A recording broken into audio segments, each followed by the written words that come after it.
Bismillahirrahmanirrahim. Today, with the hope of blessing and acceptance from the Ahlul Bayt, we are beginning the recitation of the book Al-Muraji'at, which has been translated into English as The Right Path. The translator is Muhammad Amir Haidar Khan. First, about this book. This book, consisting of a series of letters in the form of question and answers, seeks to explain, justify, and uphold the ideology of Shiism. The Sunni alim Sheikh Salim al-Bishri, head of Al-Azhar University at Cairo in the early years of the 20th century, initiated the discussion not in the nature of a heated debate, but rather out of an earnest desire to investigate and understand the Shi'i point of view.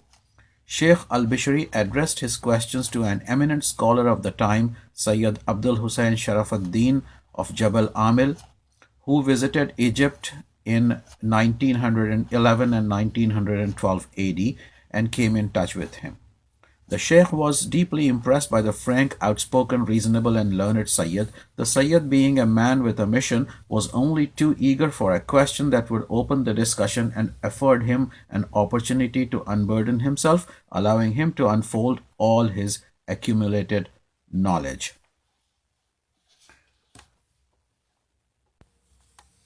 This is a book that was mentioned several times in the previous book that we were reciting, which is Dr. Tijani's Then I Was Guided. In this book, the recording of each installment will be, we will start, of course, with the letter from the Sunni alim, and then Sayyid's answer to that, and then at the end of the question and answer, there will be recitation of some of the references used in the letter. So we begin in the name of Allah. And one more thing is that to save time, we are going to drop the titles and everything, so we will start directly with the letter. The first letter. Permission to argue. Letter from Sheikh to Sayyid. Assalamu alaikum. I do not know about the belief of the Shi'is of the present day and do not understand their fundamentals, as I have never kept company with them. I wanted to find out these things, and then I had the good fortune of meeting a scholar like you, whose knowledge and wisdom assuaged my thirst to a certain extent. Since you have inherited these things from your noble ancestors, namely Nabi Muhammad and Ali al-Murtaza, who were respectively the city of knowledge and its gate, I found you a lucid speaker and powerful debater, concise in expression, refined in conversation, fair-minded in argument, elegant in dress and appearance, and a good companion, unlike other Shi'is whom I found unfamiliar, secretive, and reserved. Therefore, I feel inclined to learn more from you, and I seek your cooperation in order to derive benefit from your vast knowledge and keen intellect, which, if given, will fulfill a desire I have had in my heart for a long time, and if refused, will, well, it is your concern. I am not one who would take advantage of a person who loses an argument, nor do I want to find fault or enter into controversies. I am a seeker after truth. Therefore, if you will show me the truth, then verily the truth deserves most of all to be followed. And if not, then I go my way and you go yours. In conclusion, if you will permit me, I want to correspond with you on two subjects. Firstly, on the imama of your faith from the fundamental and ritual points of view, and secondly, on the imama as understood by most Muslims, that is, the khilafah or successorship of the Holy Rasul. I hope you will excuse me for my shortcomings. With salams. Sayyid's response. Assalamu alaikum. I am so overwhelmed with gratitude that I cannot find any words with which to express my thanks to you for your gracious letter. In it, you have set me a task which cannot be fulfilled in a lifetime. You have reminded me of the happy time I spent with you and made me long for your company again. Since my return to Syria, I have constantly wanted to meet you again and to absorb the benefits of your knowledge. I hope to come back to your place soon if Allah so wills. You have my permission to discuss anything with me. It is for you to bid or forbid. Ask whatever you like and say whatever you wish to say. Your sayings are full of wisdom and your decision is just. Letter number 2 from the Sheikh. Assalamu alaikum. Can you tell me the reason why you, the Shi'is, do not follow the same belief as the majority of the Muslims? The belief of the majority of the Muslims is that in their fundamentals they agree with Ash'aris, and in the matter of observances they follow one of the four Imams, namely Abu Hanifa, Al-Shafi'i, Al-Malik and Ahmad ibn Hanbal. I suggest that you should also do the same, because this has been accepted as the best and most just creed and line of action by our worthy ancestors in the past and has prevailed all over the Muslim world, and all these people have unanimously agreed upon the juristic ability, piety, holiness, abstinence, purity of character and practical and theoretical capabilities of the four above named Imams. Just consider how necessary it is for us all to be united at the present time, when the enemies of Islam have arrayed their forces against us, determined to injure us, and are utilizing all their powers of speech, thought, and feelings against us. We, on the other hand, are fast asleep by our mutual discord and disunity, are indirectly helping the enemies. Therefore, under the circumstances, the best thing for us to do is to stand united and gather around one center. Such unity can only be achieved if we all adapt the same faith. Therefore, you, the Shias, should also embrace the faith of the majority of the Muslims. Do you disagree with my opinion? I wish to Allah that some way can be found to put an end to sectarianism and to unite us all. Sayyid's answer. And this letter contains theological reasons that make it incumbent upon everyone to follow the faith of the Ahlul Bayt, and there is no proof that it is compulsory to follow the faith of the majority. The first three generations of Muslims did not follow the Sunni Imams. The door of ijtihad is still open. The faith of Ahlul Bayt must be respected. The letter itself. Assalamu alaikum. The fact that we have adopted a creed which differs from that of the Ash'aris as far as the fundamental beliefs are concerned, and from the four schools of Sunni jurists as far as the laws, rights, and observances are concerned, is not due to any sectarianism or prejudice.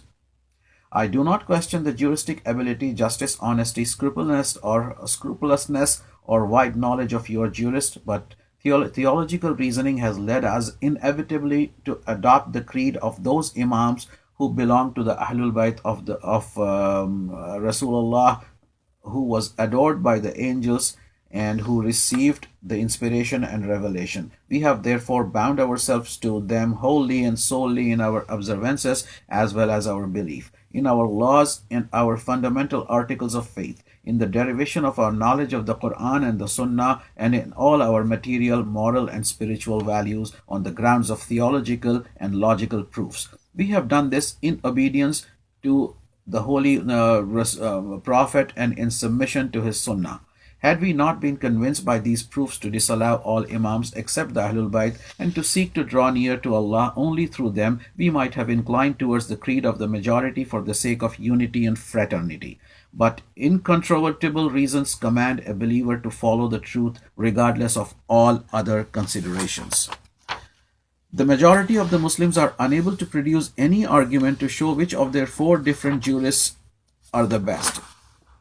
It is impossible to follow all of them, and so before you can say that it is compulsory to follow them, you have to prove which one must be followed. I have pondered over the arguments of the Hanafis, the Shafi'is, the Malikis, and the Hanbalis with the eyes of a seeker of truth, and I have searched far and wide, but I have found no answer to this except that they are all acclaimed as very great jurists and honest and just men. But you are fully aware that juristic capacity, honesty, justice, and greatness are not a monopoly of these four persons only. Then how can it be compulsory to follow them only?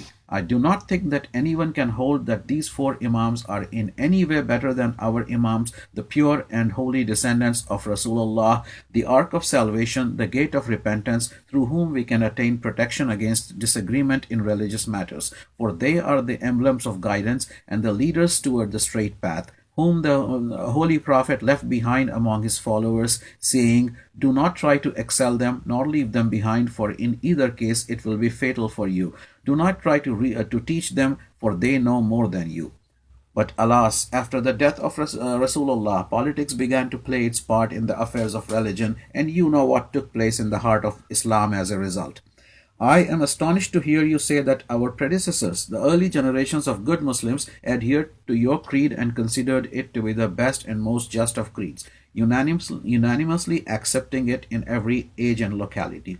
As if you do not know that our predecessors and the succeeding generations were all Shi'is of Ali Muhammad and constituted essentially 50% of the Muslims, offering submission to the religion of the Imams whom Rasulullah left among us, along with the Quran as one of the two most important things, and that these people have never deviated from this path since the time of Ali and Fatima up to the present day. The Shi'is existed when Ash'ari and all your four Imams were unborn and unheard of.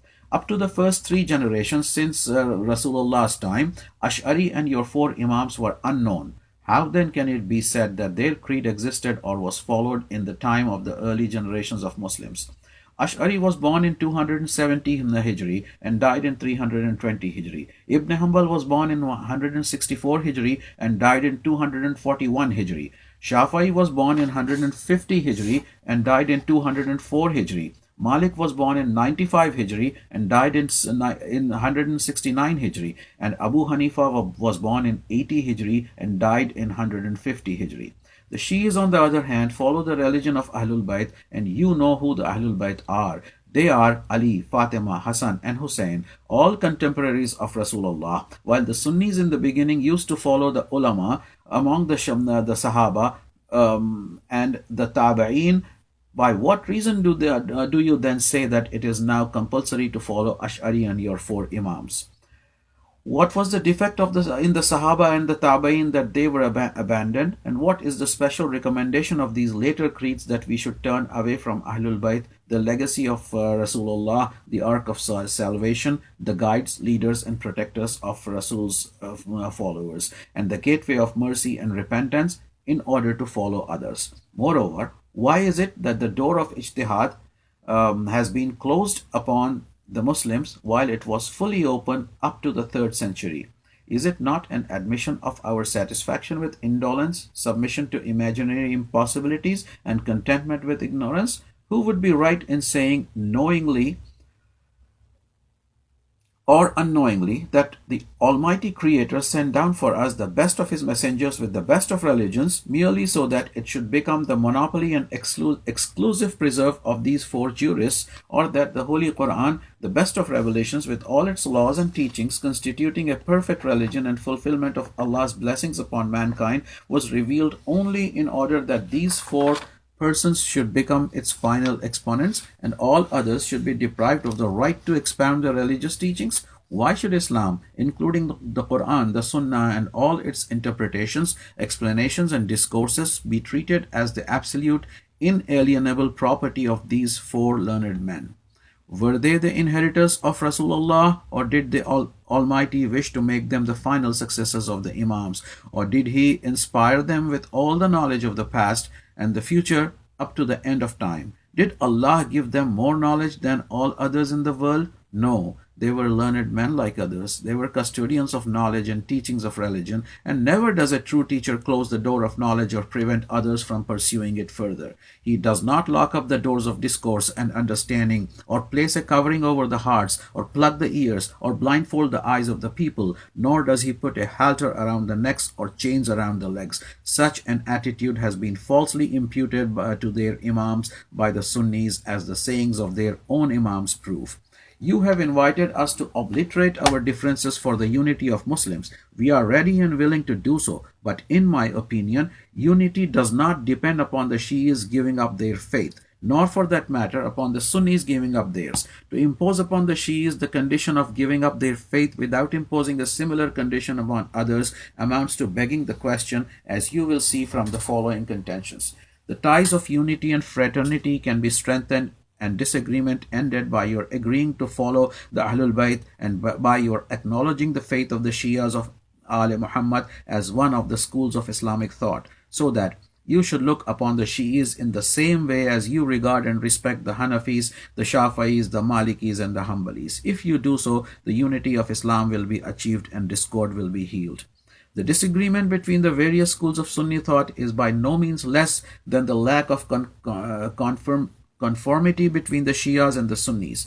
A large number of the writings of the scholars of both sides will bear this out. And why do you blame only the Shias for disunity among the Muslims, while you do not blame the Sunnis for not agreeing with us? And while you readily acknowledge 4 sects among you, what is there to prevent you from acknowledging 5 sects? And what is the reason that while you think that the existence of 4 sects among you does not disrupt the unity of the Muslims, yet if there are 5 sects, Islamic unity will be destroyed and the energies of Muslims dissipated? I wish that just as you invite us to unite with you, you would also invite your own 4 sects, for it is easier for those 4 to submerge their differences. Why do you pick us out for this invitation? Do you believe that by following the Ahlul Bayt, Islamic unity is broken, but by following the others it remains intact?